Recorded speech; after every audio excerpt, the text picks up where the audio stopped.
something that you can attach on to and be like, this is a great guy, this is a great cause, and everyone feels like one. And that's why we have a lot of different police organizations and other different organizations, not even law enforcement, going up to the hospital or sending things up to the family, because he's been involved in the community that he works in and that he lives in, and it makes a huge impact for everyone around him.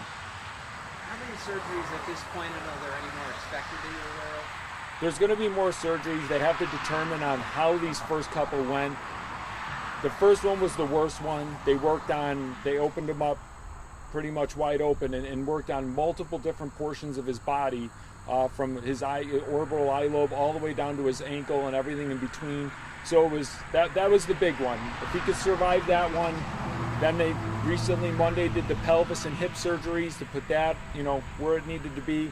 And that was the big hurdle, and now they have to wait and see how all of that went and see if there's any cause and effect from those surgeries or anything that would maybe need to be updated or kind of fixed up as time goes on. But what we're looking at, hopefully in the next week or so, maybe start rehab or some sort of rehab, but he's not leaving ECMC for quite a while, and when he does, it'll be in a wheelchair for an extended period amount of time. Go ahead, Taylor. I didn't have one. Oh, okay. How was the station itself? How was the station handling news about one of their fellow troopers being involved in something like this, but then getting a positive update like today, or at least signs that things are improving? It's always difficult as a trooper to go to any scene where there's serious physical injury or death. It's something that we do day in and day out. You work with families. But it's a little bit different when you know the person and you work with the person and you've seen the person throughout your career. That changes things. I don't want to give it away, but you saw a lot of the troopers at the scene had sunglasses on. There's a reason for that. It's one of those sad things that really hits home. It sinks into that gut feeling of your heart. But it is great to know that he's okay. It's great to know the support that we see from the community and other local law enforcement agencies and other corporations kind of stepping behind us. And that's what makes this a fantastic community, here in Western New York. But at the end of the day, yes. Are we happy? Absolutely.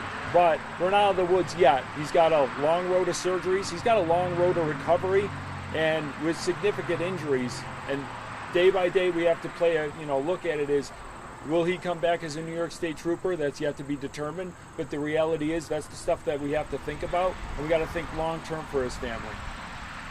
Last update we had from you on the investigation is at the scene. Any updates in that regard? Have any charges been filed? And what have the conversations been like with the driver involved? So the driver was at fault, failure to yield the right of way. The driver will be ticketed for that. We are working with the operator of that vehicle, and unfortunately it's one of those things where this is truly just accidental collision. She did not see the vehicle coming. She pulled out in front of the motorcycle, and the motorcycle T-boned the side of her car. That's the reality of it. And that's why, I go on television and do frequent safety things with motorcycles, and it's, it'd be amiss to mention the amount of motorcycle fatalities we've had this summer. Even recently in the last couple of weeks, it may not be state police, but it'll be other local law enforcement agencies. And it's one of those things where we tell motorists and remind motorists, really stop at those signal lights and those stop signs, those four-way intersections. Really attentively look left, right, left. And there's a reason for that, because you can miss a motorcycle. They're small, depending on where it is. We believe that this impact speed was around 30 miles an hour. It doesn't take much. Luckily, like I said, his father was right there riding with him on a separate motorcycle, was able to render aid and call 911 and actively get the ball rolling on that end of it, because had he not been there, this might be a very different topic today. With accidents like this, are there ever discussions about the use of the state police motorcycles? A lot of them are older or used ceremonially. These ones, were they that situation, or are these ones more regularly put out in the road? So New York State Police doesn't do an active patrol of the motorcycle, if you will. So our motorcycle detail is for a lot of different events. This event, or this situation specifically, the Mercy Flight Western New York Pike Run was Saturday morning. He was out on Friday running the course, if you will, to make sure that there was no last minute issues, potholes in the road. Because you gotta remember, when you got groups of bikes riding like that, you're trusting the bike in front of you that they're gonna tell you, hey, there's something up ahead, or there's something in the roadway, a safety concern up ahead. So while being on that bike and making that run, he's able to evaluate that last minute before that bike run the next day, where you have, you know, hundreds of motorcycles in those areas. So that's why he's out there. We don't typically patrol with the motorcycle. They're ceremonial or different events, like a pike run or a motorcycle run, something like that. It could even be like today we did Badges on the Border torch run right here in Niagara Falls.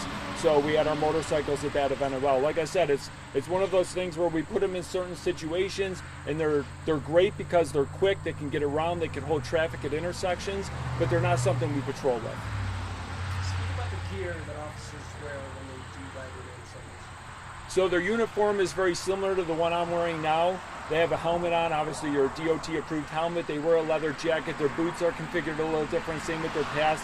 They have a lot more padding and different, you know, like you would imagine a motorcycle operator to wear. But, you know, unfortunately, when we're seeing, not just in this collision, but other collisions, when you hit an obstacle on a motorcycle and you're doing even 30 miles an hour or greater speeds than that, the body has a breaking point. And that's what we're trying to tell people and motorists out there. Really be cautious at these intersections. Take your time, really look. In this case, we have a vehicle pulling out in front of a motorcycle.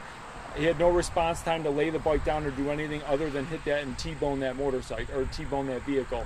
So, but when you have other motorcycles out there, this isn't this case, but other motorcycles out there driving erratically, you know, into triple digits, up on one wheel, that's when bad things are going to happen. That's what we want to remind the motorcycle operators. Drive your bikes responsibly. Make sure you obey the speed limit. Keep it on two wheels. And really enjoy the ride, but don't put other people at risk because of how you ride your motorcycle. Why was his father riding with him? His father is part of the Mercy Flight Pike Run. So not only that, but you probably see often, you see one or two bikes kind of together. So it is a safety thing where you'd have, it makes sense because they're both going to do the Pike Run the next day. His father's very involved in his son's life, which is really cool to see. And they're both just going along looking for any safety concerns. Maybe one might have spotted something and the other didn't, or vice versa. So that's why there are two running in tandem like that. Anything you think we might have missed, or anything you want to add? I think you got it all. Thank you. Thank you. Good.